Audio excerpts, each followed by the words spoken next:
السلام علیکم نحمده ونصلي على رسوله الكريم اما بعد فاعوذ بالله من الشیطان الرجیم بسم اللہ الرحمن الرحیم رب اشرح لي صدری ويسر لي امری واحلل عقدة من لسانی يفقهوا قولی الحمد للہ الکریم الوہاب الحمد للہ الرحیم التواب الحمد للہ الہادی الی الصواب مزیل الشدائد وکاشف المصائب فارج الہم کاشف الغم مجیب دعوت المضطر سبحانہ یسمع جہر القول وخفی الخطاب.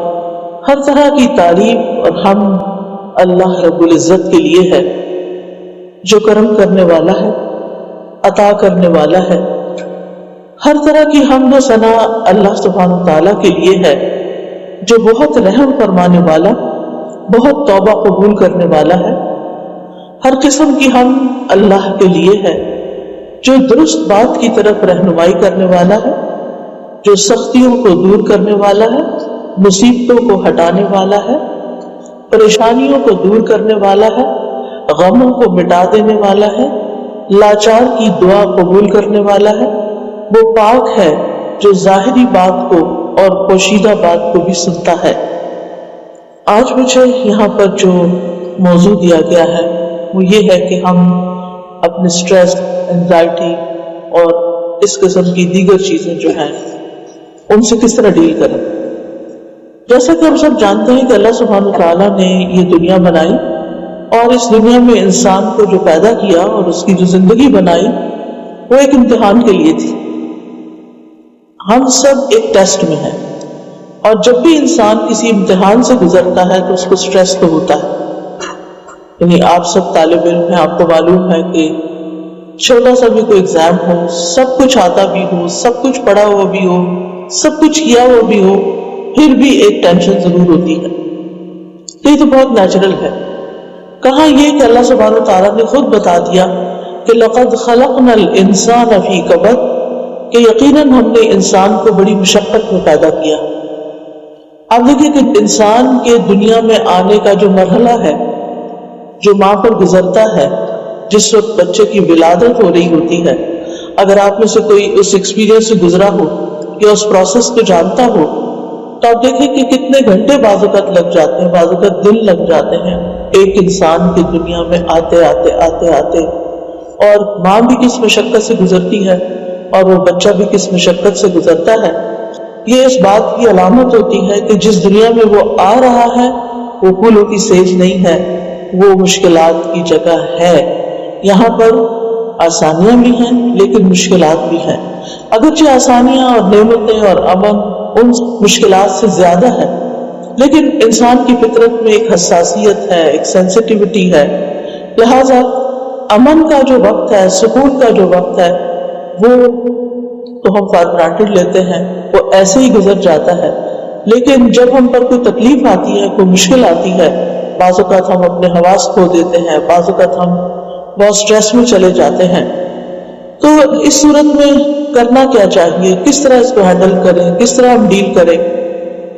قرآن مجید میں اللہ تعالیٰ فرماتے ہیں وَلَنَبْلُوَنَّكُمْ بِشَيْءٍ مِّنَ الْخَوْفِ وَالْجُوعِ وَنَقْصٍ مِّنَ الْأَمْوَالِ وَالْأَنفُسِ وَالثَّمَرَاتِ وَبَشِّرِ الصَّابِرِينَ الَّذِينَ إِذَا أَصَابَتْهُمْ مُصِيبَةٌ قَالُوا إِنَّا لِلَّهِ وَإِنَّا إِلَيْهِ رَاجِعُونَ أُولَٰئِكَ عَلَيْهِمْ صَلَوَاتٌ مِّن رَّبِّهِمْ وَرَحْمَةٌ وَأُولَٰئِكَ هُمُ الْمُهْتَدُونَ.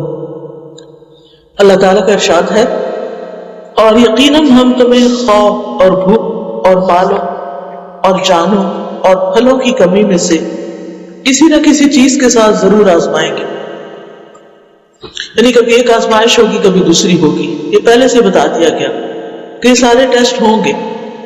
اور صبر کرنے والوں کو خوشخبری دے دیجئے. یہ وہ لوگ ہیں کہ جب انہیں کوئی مصیبت آتی ہے تو کہتے ہیں بے شک ہم اللہ کے لیے ہیں اور بے شک ہم اسی کی طرف لوٹنے والے ہیں. یہ وہ لوگ ہیں جن پر ان کے رب کی طرف سے کئی مہربانیاں، بڑی رحمت ہے، اور یہی لوگ دراصل ہدایت پانے والے ہیں. یعنی مشکلات تو ہوگی لیکن جو مشکلات کو آسان طریقے سے ہینڈل کر لے گا وہ کامیاب ہو جائے گا. اور اس کا بنیادی نقطہ سینٹرل پوائنٹ کیا ہے؟ صبر. اللہ سبحانہ وتعالیٰ نے ایک اور جگہ پر فرمایا وَنَبْلُوكُمْ بِالشَّرِّ وَالْخَيْرِ فِتْنَةً وَإِلَيْنَا تُرْجَعُونَ. ہم تمہیں اچھے اور برے حالات سے آزمائیں گے، دونوں طرح سے، یعنی نعمت بھی آزمائش ہوتی ہے، آسانی بھی ایک آزمائش ہوتی ہے، اور بالآخر تمہیں ہماری طرف لوٹ کر آنا ہے. آزمائش کا تعلق ضروری نہیں کہ ہمارے کسی گناہ سے ہو، وہ ہو بھی سکتا ہے اور وہ نہیں بھی ہو سکتا. بعض آزمائشیں، بعض تکلیفیں انسان کے اپنے ہاتھوں کی کمائی کا نتیجہ ہوتی ہیں. مثلا بعض بیماریاں جو ہیں وہ انسان کو کیوں لگتی ہیں؟ کیونکہ اس کے اپنی غلطیاں ہوتی ہیں. لیکن بعض دفعہ انسان ہر لحاظ سے اپنے آپ کو ٹھیک رکھتا ہے لیکن پھر بھی اس میں تکلیف آ جاتی ہے. تو اس لیے انسان کو ہمیشہ یاد رکھنا چاہیے کہ دنیا میں جو بڑے بڑے نیک لوگ آئے تھے، پیغمبر آئے تھے، ان پر تو آزمائشیں اور امتحان ہم سے بھی زیادہ تھے. اللہ سبحانہ وتعالیٰ فرماتے ہیں وَلَقَدْ كُذِّبَتْ رُسُلٌ مِّن قَبْلِكَ فَصَبَرُوا عَلَىٰ مَا كُذِّبُوا وَأُوذُوا حَتَّىٰ أَتَاهُمْ نَصْرُنَا وَلَا مُبَدِّلَ لِكَلِمَاتِ اللَّهِ. اور بے شک آپ سے پہلے کئی رسول جھٹلائے گئے، یعنی نبی صلی اللہ علیہ وسلم سے پہلے بہت سے رسولوں کو ان کی قوم نے جھٹلا دیا، ایمان ہی نہیں لائے، مان کے ہی نہیں دیا، ان کی کوئی بات سن کے ہی نہیں دی، حالانکہ وہ اللہ سبحانہ تعالیٰ کی طرف سے اپوائنٹڈ تھے. تو انہوں نے اس پر صبر کیا، یعنی کسی طرح کا نیگیٹو ریاکشن ظاہر نہیں کیا، اور وہ جھٹلائے گئے اور ایذا دیے گئے، تکلیف دیے گئے، یہاں تک کہ ان کے پاس ہماری مدد آ گئی، اور کوئی اللہ کی باتوں کو بدلنے والا نہیں. تو اس سے ہی پتہ چلتا ہے کہ اللہ تعالیٰ کی یہ سنت تو جاری رہے گی کہ وہ لوگ بھی آزمائے جائیں گے جو برے کام کرتے ہیں، اور وہ لوگ بھی آزمائے جائیں گے جو اچھے کام کرتے ہیں. یعنی نیک عمل کرنے والوں کو بھی آزمایا جائے گا، امتحان لیا جائے گا. نوح علیہ السلام جو بہت ابتدائی پیغمبروں میں سے ہیں، ہم جانتے ہیں کہ وہ 950 سال تبلیغ کرتے رہے، لیکن کس طرح ان پر آزمائش آئی کہ چند لوگوں کے سوا کوئی ان پر ایمان نہیں لایا، مگر وہ اپنا کام کرتے رہے، انہوں نے صبر سے کام لیا. موسیٰ علیہ السلام کے لیے فرعون کی آزمائش تھی. یعقوب علیہ السلام سے یوسف علیہ السلام جدا ہو گئے تو 40 سال کی جدائی انہیں برداشت کرنا پڑی، اور وہ اپنے پیارے بیٹے کی جدائی میں روتے رہے کہ ان کی آنکھیں سفید ہو گئیں. یوسف علیہ السلام کی الگ آزمائش ہو رہی تھی، کبھی ایک طرح کبھی دوسری طرح، کبھی بھائیوں نے کنویں میں پھینک دیا، کبھی وہ مصر کے بازار میں بک گئے، کبھی وہ عزیز مصر کے گھر میں اس عورت سے آزمائے گئے، اور بالآخر جیل میں ڈال دیے گئے بغیر کسی قصور کے، اور 9 سال کے قریب وہ جیل میں رہے. پھر بالآخر وہاں سے نکالے گئے، اور اللہ سبحانہ تعالیٰ نے دنیا میں بھی ان کے صبر کا ان کو بہترین بدلہ دیا. ایوب علیہ السلام ہم دیکھتے ہیں قرآن مجید میں کہ ان پر آزمائش آئی بیماری کی، اور روایات میں آتا ہے کہ 18 سال تک وہ سخت قسم کی سکن ڈیزیز میں مبتلا رہے.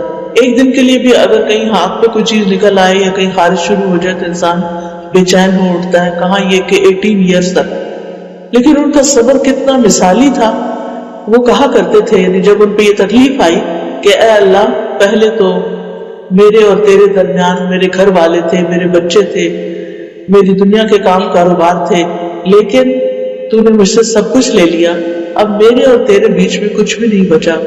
اب جس طرح تیری عبادت کی مجھے لذت نصیب ہوتی ہے وہ اس سے پہلے کبھی نہیں تھی. اب یہ بھی ایک مائنڈ سیٹ ہے کہ تکلیف کی وجہ سے وہ اللہ سبحانہ تعالیٰ کو اور زیادہ قریب سے پکار رہے ہیں. سوچ کی بات ہے نا. وہ یہ بھی کہہ سکتے تھے کہ اب تو نے سب کچھ مجھ سے لے لیا تو میں کیوں تیری عبادت کروں، جیسے ہمارے عام طور پر لوگ کرتے ہیں کہ اگر انہوں نے نمازیں پڑھی ہوں، دعائیں کی ہوں اور امتحان میں کامیاب نہ ہوئی، مطلوبہ نمبر نہ آئے ہوں، تو پھر کیا ہوتا ہے، نماز ہی چھوڑ کے بیٹھ جاتے ہیں یا اللہ تعالیٰ سے ناراض ہو جاتے ہیں. حالانکہ اس سے مسئلہ حل تو نہیں ہوتا اور بگڑتا ہے، لیکن ناسمجھی کی باتیں ہیں یہ. اسی طرح ہم دیکھتے ہیں کہ نبی صلی اللہ علیہ وسلم کے لیے بہت مشکل کا دن تھا جب آپ طائف کے سفر کے لیے روانہ ہوئے. پھر اسی طرح حضرت عائشہ رضی اللہ تعالیٰ عنہ پر ایک الزام لگا تھا اور اس الزام کی وجہ سے وہ 1 مہینے سے زائد عرصے تک روتی رہی اور تکلیف میں مبتلا رہی، حالانکہ وہ نبی صلی اللہ علیہ وسلم کی بہت پیاری بیوی تھی۔ اسی طرح پچھلی امتوں پر بحیثیت امت بھی بہت تکلیفیں آئیں۔ اللہ تعالیٰ فرماتے سورۃ البقرہ آیت 214 ام حسبتم ان تدخلوا الجنة ولما يأتكم مثل الذين خلوا من قبلكم مستهم البأساء والضراء وزلزلوا حتى يقول الرسول والذين آمنوا معه متى نصر الله الا ان نصر الله قریب۔ کیا تم لوگ سمجھتے ہو کہ تم یوں ہی جنت میں داخل ہو جاؤ گے جبکہ ابھی تمہیں اس جیسی تکلیف تو پیش ہی نہیں آئی جو تم سے پہلے گزرے ہوئے لوگوں کو آئی؟ انہیں سختیاں اور تکلیفیں پہنچی اور وہ ہلا مارے گئے، یہاں تک کہ رسول اور وہ لوگ جو ان کے ساتھ تھے ان پر ایمان لائے تھے وہ پکار اٹھے کہ اللہ کی مدد کب آئے گی، سنو بے شک اللہ کی مدد تو قریب ہے۔ یعنی اللہ کی مدد ضرور آتی ہے لیکن امتحان تو ہوتا ہی ہے۔ اب سوال یہ پیدا ہوتا ہے کہ یہ امتحان کیوں آتے ہیں، یہ غم اور پریشانیاں کیوں آتی ہیں؟ نمبر 1، انسان کے ایمان کے امتحان کے لیے کہ وہ اللہ سبحانہ تعالیٰ پر کتنا سچا پکا ایمان رکھتا ہے، یعنی خوشحالی میں ہی صرف اللہ کو یاد کرتا ہے یا مشکل میں بھی اللہ تعالیٰ کو یاد کرتا ہے۔ اگر کوئی شخص تکلیف کے وقت اللہ تعالیٰ کی طرف رجوع کرتا ہے اور آزمائش میں اللہ تعالیٰ سے مدد مانگتا ہے تو ایسا شخص ایک اگلے ہائر لیول پہ چلا جاتا ہے اور وہ اپنے ایمان کی سچائی کا ثبوت دیتا ہے۔ دوسری وجہ انسان کو بلند درجات دینے کے لیے، حدیث میں آتا ہے کہ بندے کے لیے اللہ کے ہاں ایک بہت اونچا مقام ہوتا ہے لیکن وہ اپنے عمل کی وجہ سے وہاں تک نہیں پہنچ سکتا، یعنی اس کی عبادت یا باقی اعمال کم ہوتے ہیں، تو اللہ تعالیٰ اسے اپنے جسم یا مال یا اولاد کی آزمائش میں ڈال دیتا ہے۔ ابو داؤد کہتے ہیں کہ پھر اللہ تعالیٰ اسے صبر کی توفیق بھی دیتا ہے حتیٰ کہ وہ انسان اس صبر کی وجہ سے اس بلند ترین مقام پہ جا پہنچتا ہے۔ تو یہ ایک ریزن ہوتی ہے انسان کے اوپر سخت امتحان کی کہ اللہ سبحانہ تعالیٰ اس کو ایک اعلیٰ منزل دینا چاہتے ہیں لیکن اس کے عمل ایسے نہیں ہوتے کہ اعمال کی بنیاد پر وہاں پہنچے، لہٰذا اس پر آزمائش آتی ہے جس پہ وہ صبر کرتا ہے اور بلند درجے پاتا ہے۔ پھر اسی طرح اللہ تعالیٰ کی طرف سے اس انسان کے لیے بھلائی کا ارادہ ہوتا ہے، حدیث میں آتا ہے مَن یرد اللہ بہ خیرا یصب منہ، اللہ جس کے ساتھ بھلائی کا ارادہ کرتا ہے اسے مشکل میں ڈال دیتا ہے، مصیبت میں ڈال دیتا ہے۔ کیوں؟ اس لیے کہ انسان میچور ہو ہی نہیں سکتا۔ آپ نے کبھی دیکھا ہوگا کچی اینٹیں اور پکی اینٹیں، کبھی بھٹا دیکھا ہوگا جس میں اینٹیں پک رہی ہوتی ہیں، اس سے پہلے وہ لوگ مٹی کو گارے کو بنا کے اور اس سے سانچے سے نکال کے اینٹیں رکھے ہوئے ہوتے ہیں، پھر وہ کسی درجے میں سوکھتی ہیں، پھر ان کو مٹی کی نظر کرتے ہیں اور وہ کئی دن تک ان کے نیچے آگ جلائی جاتی ہے، پھر وہ اتنی پکی اینٹیں ہو جاتی ہیں کہ پھر ان کے اوپر پوری عمارتیں کھڑی کر دی جاتی ہیں۔ تو بالکل اسی طرح انسان میچور نہیں ہوتا، کچا ہی رہتا ہے، اس کے اندر پختگی نہیں آتی، وہ بڑے کام کرنے کے قابل نہیں ہوتا جب تک وہ مشکلات سے نہیں گزرتا۔ اسی لیے آپ اگر ریشو دیکھیں عام طور پر تو جو بچے مشکلات سے نکلتے ہیں پڑھائی میں اور آگے بڑھنے کی حرص میں، جو ان میں سے آ جاتے ہیں آگے، وہ بہت محنتی ہوتے ہیں بنسبت ان بچوں کو جن کو بہت لاڈ پیار ملا ہوتا ہے، چھوٹی چھوٹی چیز سے گھبرا جاتے ہیں۔ تو انسان کو اس زندگی میں کچھ کرنے کے لیے بہت سا صبر چاہیے ہوتا ہے، بہت سی محنت چاہیے ہوتی ہے۔ اب آپ دیکھیے کہ جن لوگوں نے بڑی بڑی ایجادات کی ہیں انہوں نے اپنی پوری زندگی اس کام میں کپا دی، انہوں نے بھوک پیاس بھی کاٹی، انہوں نے گمنامی بھی کاٹی اور انہیں دنیاوی طور پر کوئی زیادہ فائدہ حاصل نہیں ہوا۔ مرنے کے بعد ان کا نام روشن ہو گیا، ان کو کیا فائدہ ہوا ان کی زندگی میں؟ ہم آرام سے بیٹھ کے پیناڈول کھا لیتے ہیں، ہمیں یہ بھی نہیں پتا کہ کس نے یہ ایجاد کی تھی، اس کی زندگی ریسرچ کرتے کرتے کس مشکل سے گزری تھی، کس تکلیف سے وہ شخص گزرا ہوگا جس نے ایک اتنی فائدے کی چیز انسانوں کے لیے بنا لی کہ ذرا سی درد ہوتی انسان بغیر سوچے سمجھے کھا کے اور اپنے آپ کو پھر کام میں مشغول کر لیتا ہے۔ اس وقت بھی آپ جانتے ہیں کہ میڈیسن میں جو دو طرح کے لوگ ہوتے ہیں، ایک تو پریکٹیشنرز ہوتے ہیں اور ایک سائنٹسٹ ہوتے ہیں، ایکڈیمیا ہوتے ہیں۔ تو اس میں بہت کم لوگ ریسرچ اکیڈیمکس کی طرف جاتے ہیں کیونکہ اس میں بظاہر ریوارڈ نظر نہیں آتا، بہت قربانی کرنی پڑتی ہے، آپ کو پیسے بھی کم ملتے ہیں۔ اس کے برعکس وہ لوگ جو اچھے ہائیلی کوالیفائڈ ہوتے ہیں، پریکٹس شروع کر دیتے ہیں میڈیسن کی، آپ دیکھیں ان کی زندگی بالکل الگ ہوتی ہے، وہ دنیا کی زندگی کو انجوائے کر رہے ہوتے ہیں، پیسے سے، شہرت سے، بہت سی چیزوں سے۔ لیکن جو سائنٹسٹ ہوتے ہیں، عام طور پر آپ ان کی اگر زندگیوں کے بارے میں پڑھیں تو آپ حیران ہو جائیں گے کہ کس قدر سادہ زندگی وہ گزارتے ہیں، کس قدر محنت کی، مشقت کی۔ اسی طرح دین میں جنہوں نے بڑا بڑا نام پیدا کیا، مثلا امام بخاری ہیں، ان کی کتاب اللہ کی کتاب کے بعد سب سے صحیح کتاب بتائی جاتی ہے۔ امام بخاری 16 سال کی عمر میں اپنے گھر سے نکلے تھے علم حاصل کرنے کے لیے، اور 16 سال تک وہ گھر واپس نہیں گئے۔ اس دوران انہوں نے احادیث اکٹھی کی، ان کو چھانٹا، پرکھا، دیکھا، اور پھر کتاب لکھی، صحیح احادیث پر مشتمل کتاب لکھی، صحیح البخاری۔ ہم میں سے آج کس کا یہ ارادہ ہے، یہ کس کے اندر یہ ہمت ہے کہ وہ 16 سال اپنے گھر والوں کی شکل بھی نہ دیکھے اور 16 سال تک اپنے گھر والوں سے کوئی بات بھی نہ کرے؟ آج تو ہمارے پاس ویڈیو کالز کا سسٹم ہے اور اتنی ساری چیزیں آ گئی ہیں کہ ہمیں کوئی مشکل نہیں، ہم دنیا کے کسی بھی حصے میں ہوں، ہم کنیکشن میں ہی رہتے ہیں۔ پہلے تو کہا جاتا تھا میرا سلام فلاں کو پہنچانا، یہ بھی ایک بڑا کام سمجھا جاتا تھا، تو اب تو یہ بھی کسی کو کہنے کی ضرورت نہیں، آپ خود ہی کافی ہیں، جس کو چاہیں سلام کر لیں۔ تو اس میں آپ دیکھیے کہ انہوں نے 16 سال لگا کر ایک کتاب لکھی۔ امام مالک کی کتاب موطا امام مالک سب سے پہلی حدیث کی کتاب ہے جس کی تیاری میں ان کو 40 سال لگے، کیونکہ اس وقت احادیث جمع نہیں تھی، 40 سال ان کو لگے۔ تو ان کو کسی نے کہا کہ اور لوگ بھی آپ کو دیکھا دیکھی یہ کتاب لکھنے لگ گئے ہیں ایسی، تو انہوں نے کہا کہ ما کان للہ بقیہ، جو اللہ کے لیے ہوگا وہ باقی رہ جائے گا، اور باقی ان کی کتاب باقی رہ گئی اور باقی کتابیں معلوم نہیں کہاں گئی۔ تو کہنے کا مطلب یہ ہے کہ جس نے بھی زندگی میں کوئی بڑا کام کیا اس نے مشکلات سہی۔ من طلب العلا سہر اللیالی، جس نے بلندیاں طلب کی وہ راتوں کو جاگا۔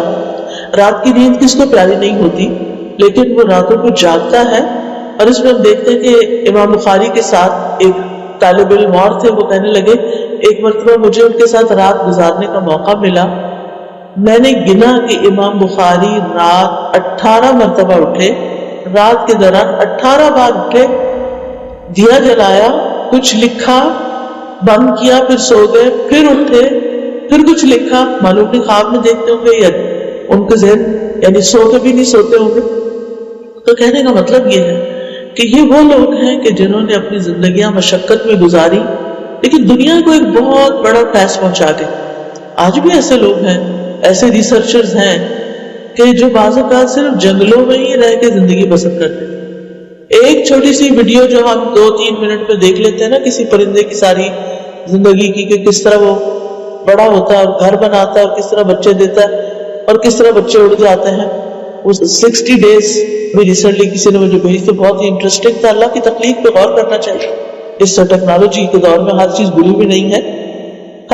تو اس میں دیکھ رہی تھی کہ 60 ڈیز کی ویڈیو تھی۔ اب میں سوچ رہی تھی اس شخص نے جو یہ ویڈیو بنائی ہے یہ 60 ڈیز تک کانسٹنٹ آبزرویشن کرتا رہا اس پرندے کی کہ کس طرح یہ گھر بنانے سے لے کے، انڈے دینے سے لے کے اور بچوں کو پالنے سے لے کے کس طرح یہ ایک بچہ پھر اڑ جاتا ہے۔ تو چھوٹا سا بھی کام کرنا تو انسان کو محنت اور صبر کی ضرورت ہوتی ہے، اس کے بغیر اگر آپ صرف ایک حیوان کے لیول پر زندگی بسر کرنا چاہتے ہیں، گائے بھینس کے لیول پر، تو آپ دیکھیں اس کی زندگی میں کیا ہے، صبح سو کے اٹھتے ہیں، کھاتے ہیں، پیتے ہیں، دودھ دیتے ہیں، پھر کوئی کھانا شروع کر دیتے ہیں، پھر دوبارہ سو جاتے ہیں بیٹھے بیٹھے یا کھڑے کھڑے، پھر دوبارہ کچھ کھا لیتے ہیں، کئی دفعہ دیکھو کھانا ہی کھانا، ان کے 4 پیٹ ہوتے ہیں، آپ کو معلوم ہی ہوگا، اور کام ان کا کیا صرف ہمارے لیے دودھ بنانا یا پھر اپنے بچے پیدا کرنا اور ان کے بچے کچھ ان کا دودھ پی لیتے ہیں۔ تو اب آپ سوچئے کہ ایک وہ زندگی ہے کہ جس میں آپ اٹھے کھائیں پیئیں اور سو جائیں اور پھر اٹھے کھائیں پیئیں اور کہیں نکل جائیں اور اٹھے کھائیں پیئیں اور پھر، تو یہ زندگی تو حیوانوں کی زندگی ہوتی ہے، انسانوں کی تو نہیں ہوتی۔ لیکن ظاہر ہے کہ انسانوں کو جب کوئی کام کرنا پڑتا ہے تو اس میں انہیں مشقت ہوتی ہے، اور جب مشقت ہوتی ہے تو پھر انسان کو تکلیف پہنچتی ہے اور انسان کی استقامت ختم ہونے لگتی ہے. جو بھی اس نے کام شروع کیا تھا آدھے میں چھوڑ کے نکلنا چاہتا ہے اسے. اور پھر آپ سوچئے کہ اس کا نتیجہ کیا ہوتا ہے یا انجام کیا ہوتا ہے. وہاں تک تو وہ نہیں پہنچ سکتا جہاں تک اس کے لیے پہنچنا ہوتا ہے. اگر انسان یہ بات یاد رکھے کہ غموں سے پاک زندگی صرف جنت کی زندگی، دنیا میں یہ نہیں ہو سکتی، تو پہلے سے ہم مینٹلی پریپیئرڈ ہوں گے کہ اس دنیا میں تو امتحان ہوں گے. دیکھنے کی بات یہ ہے کہ مجھے کیا کرنا ہے، تو اس میں پھر انسان اس کے مطابق اپنی زندگی بسر کرتا ہے. جنت ایسی جگہ ہے جہاں صحت ہی صحت ہے، بیماری نہیں، زندگی ہے کبھی موت نہیں ہوگی، جوانی ہے کبھی بڑھاپا نہیں آئے گا، آرام ہے کبھی بے سکونی نہیں ہوگی. اور کہا جائے گا پکار کر یہ جنت ہے جس کے تم وارث بنائے گئے ان اعمال کے بدلے جو تم کر کے آئے. یعنی دنیا میں تم نے مشقتوں میں زندگی بسر کی، کام کیا، محنت کی. ظاہر ہے کہ اٹھ کے وضو کرنا ہی ایک بڑا مشکل کام لگتا ہے، پھر اس کے بعد نماز پڑھنا، نماز میں بھی صرف فرض نہیں نوافل کا اہتمام کرنا. تو یاد رکھیے کہ دنیا ہے ہی کام کی جگہ اور اس کام میں ہی انسان کا آرام ہے. اور جب انسان کام چھوڑ دیتا ہے اس کی زندگی میں چیلنجز نہیں رہتے اور بالکل وہ ایک آرام کی زندگی بسر کرتا ہے، تو وہاں سے پریشانیاں شروع ہو جاتی ہیں. جو کہتے ہیں نا خالی ذہن شیطان کا گھر، پھر شیطان اس کے اندر مستقل وسوسے ڈالتا رہتا ہے. اب سوال یہ پیدا ہوتا ہے کہ کیا پھر انسان کو پریشان رہنا چاہیے، غمگین رہنا چاہیے؟ ہرگز نہیں. ہمارا دین یہ نہیں کہتا کہ تم غم مناؤ کیونکہ یہ ایمان کا حصہ ہے، ایسا کچھ بھی نہیں ہے. یہاں پر غم انسان کے اوپر آنے والی مصیبتوں میں سے ایک مصیبت ہوتی ہے، اور جنت میں جا کے انسان کہے گا الحمدللہ الذی اذھب عنا الحزن، اللہ کا شکر جس نے ہمیں غم سے نجات دی. مومن کا غم کیا ہوتا ہے؟ مومن دنیا کی حقیر چھوٹی چھوٹی چیزوں پہ غم نہیں کرتا. مومن کا غم یہ ہوتا ہے کہ میری آگے کی دنیا کا جو کبھی ختم نہیں ہوگی اس کا کیا بنے گا، کیا میرا رب مجھ سے راضی ہے یا نہیں. اس کی ساری فکر اسی چیز کی ہوتی. اور پھر آپ دیکھیے کہ ہمارا دین ہمیں اس سے منع کرتا ہے کہ ہم ہر وقت غمگین رہیں. جنگ احد میں مسلمانوں کو غم پہ غم پہنچا تھا، 70 صحابہ شہید ہو گئے تھے، نبی صلی اللہ علیہ وسلم کے دندان مبارک شہید ہوئے. پھر اسی طرح مسلمانوں کا بہت مالی نقصان، ہر طرح کا نقصان ہوا تھا.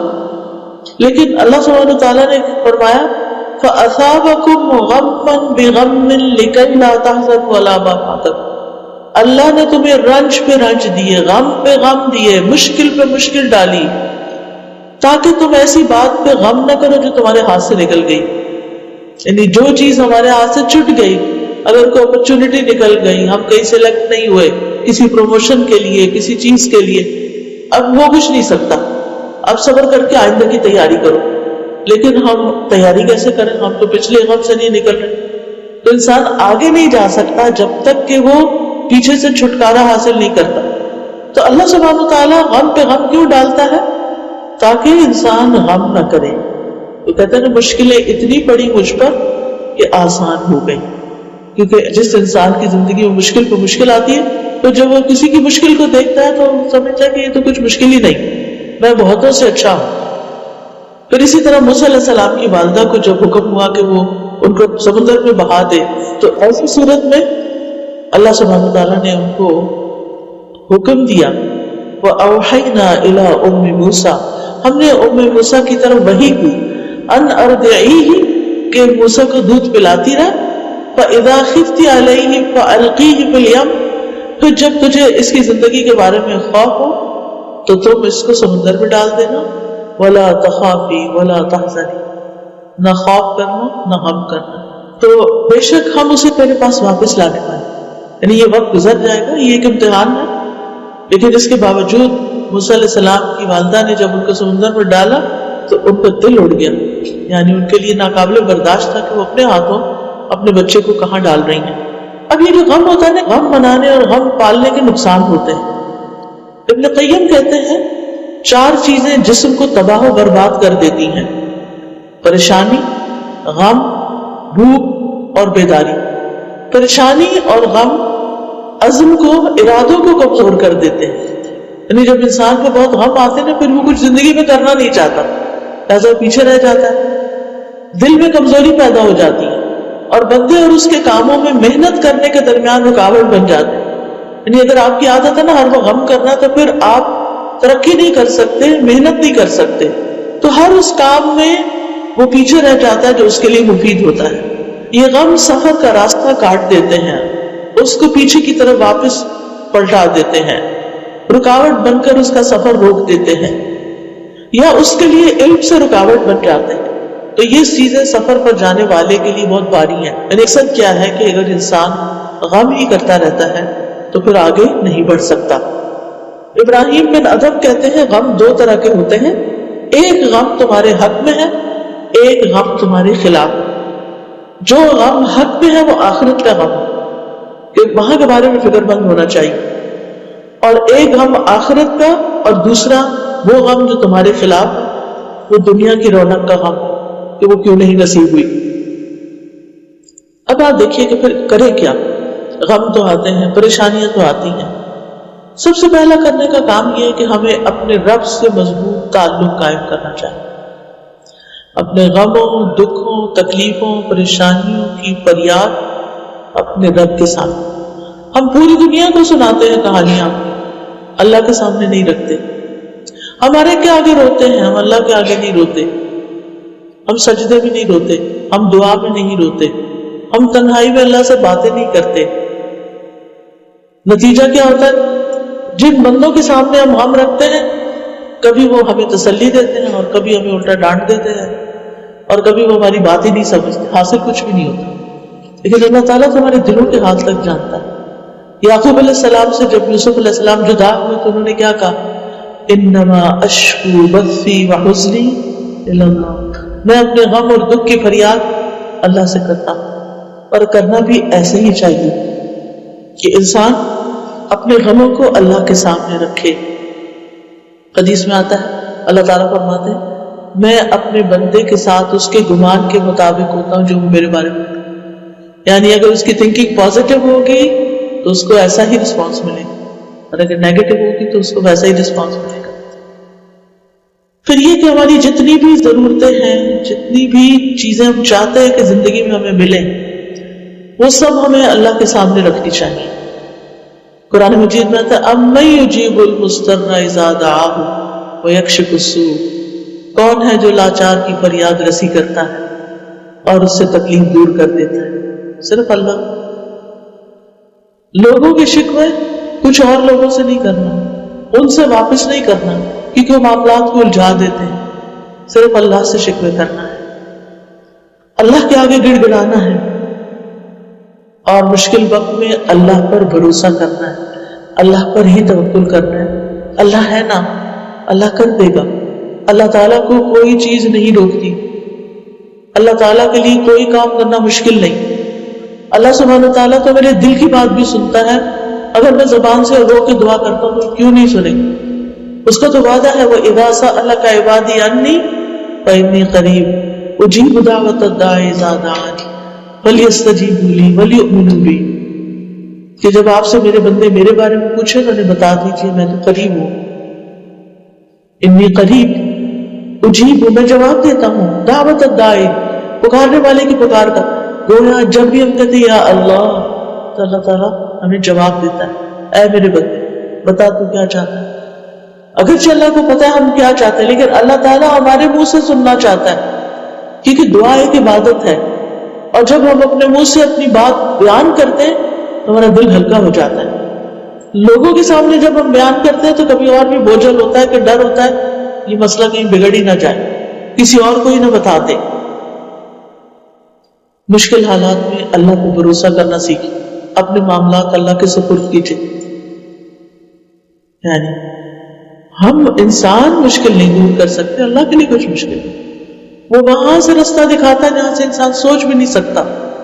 قرآن مجید سورۃ الطلاق کی آیت 3 میں آتا ہے وَمَن يَتَوَكَّلْ عَلَى اللَّهِ فَهُوَ حَسْبُهُ إِنَّ اللَّهَ بَالِغُ أَمْرِهِ قَدْ جَعَلَ اللَّهُ لِكُلِّ شَيْءٍ قَدْرًا، جو شخص اللہ پہ بھروسہ کرے تو اللہ اس کے لیے کافی ہے. اللہ اپنے کام پورے کر کے رہتا ہے.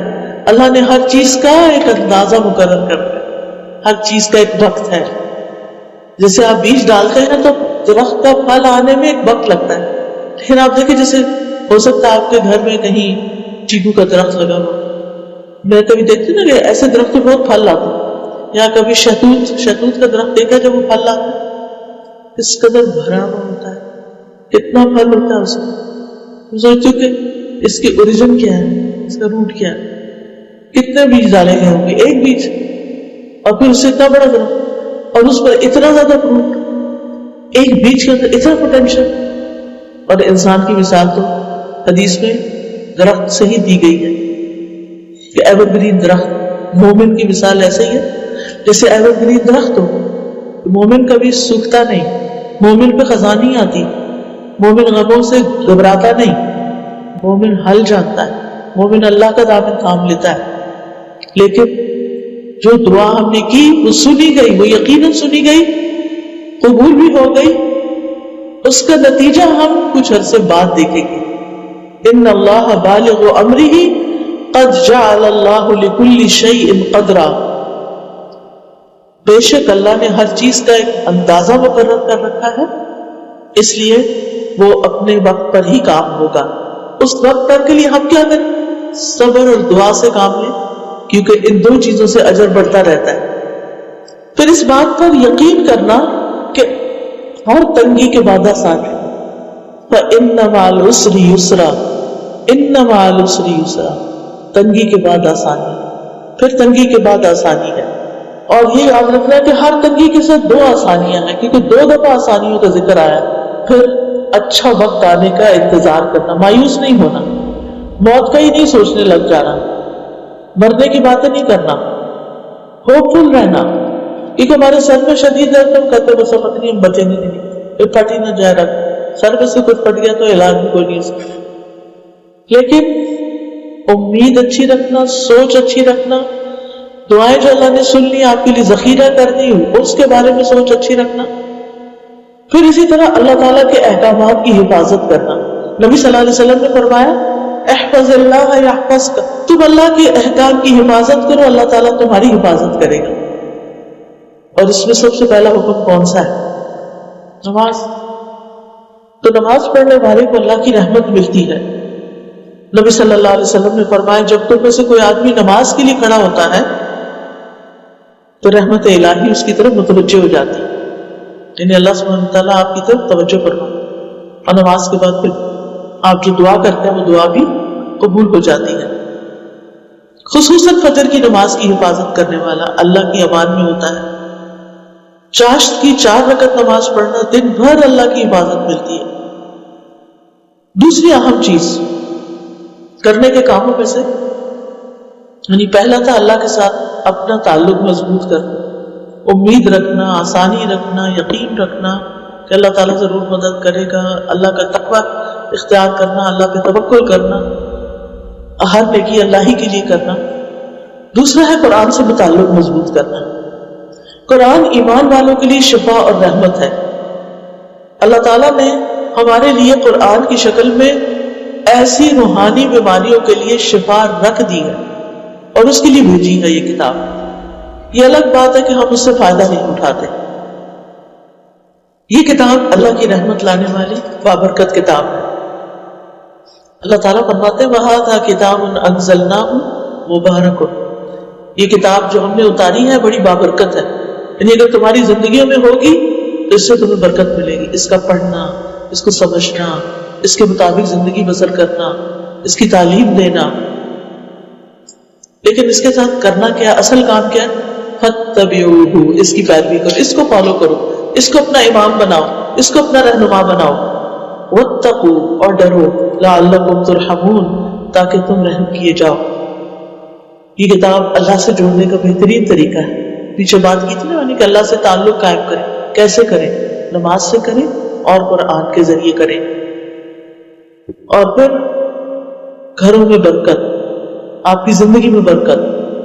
اور جتنا جتنا آپ اس کتاب کو پڑھتے چلے جائیں گے اتنا اتنا آپ کے دل میں بھی سکون آئے گا، جتنی اس کی خدمت کریں گے اتنی آپ کی زندگی میں برکتیں آئیں گی. پھر چونکہ ہر وقت انسان قرآن نہیں پڑھ سکتا تو وہ چلتے پھرتے اور کام کرتے ہوئے کیا کرے، انسان اللہ کا ذکر کثرت سے کرے.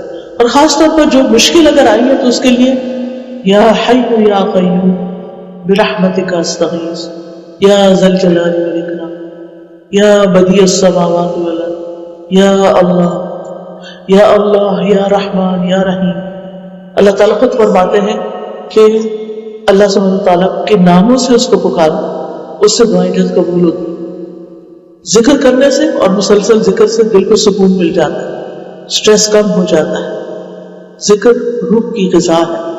یہ سٹریس اور انزائٹی کیوں ہوتے ہیں اس کے بارے میں پڑھ رہی تھی کہ یہ اوپر سرفیس پہ جو سمپٹم نظر آتی ہیں یہ اصل میں ہمارے سب کانشیس کے اندر بہت کچھ پیچھے جا چکا ہوتا ہے جو ان پلیزنٹ ہوتا ہے، اور پھر ایک دن آتا ہے کہ وہ سرفیس پہ آ جاتا ہے، ہمارا بیہیویئر چینج ہو جاتا ہے.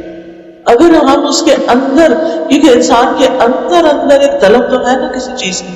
بعضوں کا سمجھتا ہے انسان شاید مجھے مال چاہیے، مجھے کمپینین چاہیے، مجھے سیر و تفریح چاہیے. یہ سب کچھ کرنے کے بعد پھر کیوں ہے آپ پریشان؟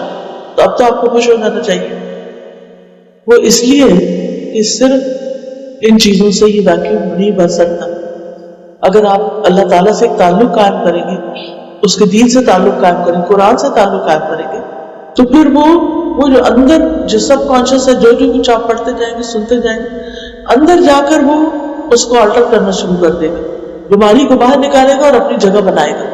کیونکہ جاء الحق وزہق الباطل ان الباطل کان زہوقا. حق آ گیا، باطل چلا گیا.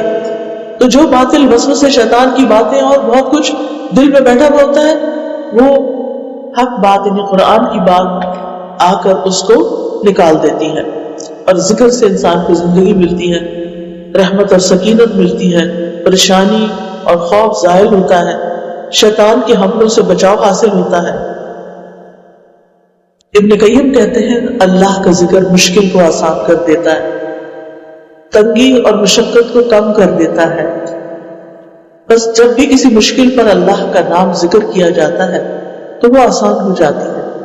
جب بھی کسی مشقت پر اللہ کا ذکر کیا جاتا ہے تو وہ بھی آسان ہو جاتی ہے. اور جس کسی تکلیف پر، سختی پر اللہ کا ذکر کیا جاتا ہے وہ زائل ہو جاتی ہے. اور جس تکلیف پہ اللہ کو یاد کیا جاتا ہے وہ ختم ہو جاتی ہے. اللہ کے ذکر کی تو بہت سی قسمیں ہیں. سبحان اللہ و بحمدہ، سبحان اللہ العظیم، سبحان اللہ، الحمدللہ. ایک دفعہ کہنا میزان کو بھر دیتا ہے. یعنی استغفر اللہ، بہت ساری چیزیں، درود شریف، آیت کریمہ، ان میں سے جو بھی چیز آپ پڑھنا چاہیں پڑھتے جائیں. لیکن ان سب میں جو بہترین چیز ہے جس سے انسان کی مشکلات حل ہوتی ہیں وہ استغفار ہے، اللہ سے گناہوں کی معافی مانگنا. کیونکہ ہمارے اور اللہ کے بیچ میں جو چیز رکاوٹ ڈال دیں وہ ہمارے ہی گناہ ہوتے ہیں. مثلا نماز نہیں پڑھی، مثلا زبان سے لوز ٹاک، مثلا کسی کا حق مار دیا، کسی کو ذلیل کر دیا، کسی کو بے عزت کر دیا، کسی کو پریشان کر دیا، یہ ساری چیزیں اس میں آ جاتی ہیں. پھر روزی میں کشادگی اور مال میں بڑھوتری بھی استغفار سے ہوتی ہے. بہت زیادہ خیر و برکت اور بارشوں کا اترنا اور جسم کی طاقت کا سامان ہونا، یہ بھی اسی استغفار کے ساتھ ہے. پھر یہ کہ ہمیں ایک اور کام کرنا چاہیے، وہ ہے اللہ سے اچھا گمان، کہ اگر تکلیف بھی آئی ہے تو میرے رب نے کسی وجہ سے بھیجی ہے اور اس کا نتیجہ اچھا ہی ہوگا. اللہ کی تقسیم پہ راضی رہنا. اگر ہم سے کسی کو زیادہ مل گیا تو اس سے جیلس نہیں ہونا، کیونکہ جیلسی تمہارے اندر آگ بھڑکا رہی ہے. اس کو کیا جاتا ہے، اس کو تو کچھ نہیں ہوتا. کیونکہ جو کچھ انسان کو ملتا ہے وہ انسان کے لیے ایک امتحان ہی ہوتا ہے. اگر وہ ہمیں نہیں ملا، کسی اور کو ملا تو اسی کا امتحان ہوتا ہے، ہمارا تو نہیں ہوگا. پھر یہ یاد رکھیں کہ مایوس ہونا کبیرہ گناہ ہے، اور ملنے والے اجر پہ نظر رکھنا جو ہے انسان کے حوصلے بلند کر دیتا ہے. پھر صبر اور شکر لازم کر لیں زندگی میں، مشکلات پہ صبر اور نعمتوں پہ شکر. کوئی بھی نعمت جو آپ کو ملے، چھوٹی ہو یا بڑی، فوراً اللہ کا شکر ادا کریں. غموں پر، دکھوں پر، تکلیفوں پر صبر. فاصبر صبرا جمیلا. اللہ سبحانہ تعالیٰ ایسے لوگوں کی تعریف کرتے ہیں جو صبر سے کام لیتے ہیں، اور پھر یہ تعریف ہر حال میں ہونی چاہیے. ایک اور چیز جو مشکلات کو ٹالتی ہے وہ ہے صدقہ خیرات. ہمیں ہر روز کچھ نہ کچھ ضرور صدقہ کرنا چاہیے، تھوڑا ہو یا زیادہ. اگر روز کے روز راستے میں کئی مسکین آتے ہیں تو دے دیں، ورنہ اکٹھا کر کے کسی خیر کے کام میں، کسی بڑے پروجیکٹ میں بھی لگا سکتے ہیں.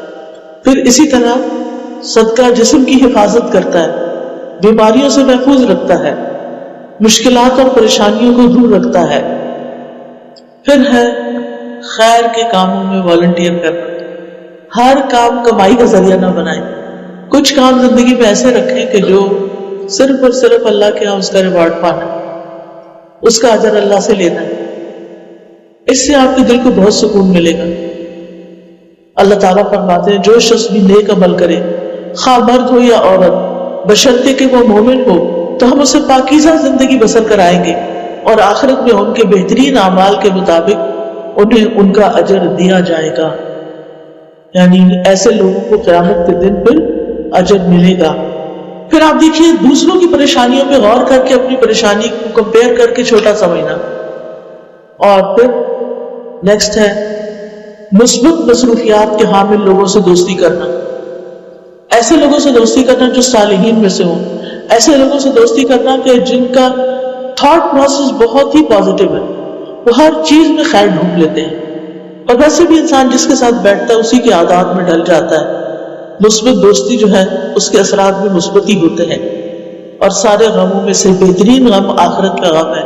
ہم میں سے ہر ایک اگر وہ غم لگا لے حقیقی معنوں میں تو اس کے لیے تیاری بھی کرے, پلان بھی کرے, اپنے دل و دماغ کو اسی کام میں لگا دے, اور پھر ہمیشہ کے لیے اللہ سے اس کا اجر پائے. پھر کثرت سے دعا کرنا, دعاؤں کی کثرت ہونی چاہیے. خوشحالی میں بھی تکلیف میں دونوں حالتوں میں دعائیں کرنا. دعا تقدیر کو بدل دیتی ہے. پورے یقین سے دعا کرنا, اوپر اوپر سے نہیں. اللہ سبحانہ وتعالیٰ سے دعا کرتے ہوئے انسان کوئی شرط نہ لگائے, بلکہ اللہ کی راہ میں کھلا دے اور اچھے کی امید رکھے. پھر ہم و غم کی جو دعائیں ہیں ان دعاؤں میں سے وہ دعائیں نکال کے پڑھنا, اور غم اور دکھ و تکلیف کو جو دور کرتے ہیں کلمات, ان میں سے سب سے بہترین کلمات درود شریف کی کثرت. اٹھتے بیٹھتے درود شریف پڑھتے رہے. انشاءاللہ العزیز زندگی میں بہت سی بھلائیاں آئیں گی, بہت سی خیر آئے گی, اور انشاءاللہ جب آپ خیر کو پا لیں گے تو اس کو پکڑ کر رکھیں, چھوڑ نہ دیں. اللہ تعالیٰ ہمارا حامی ناصر ہو.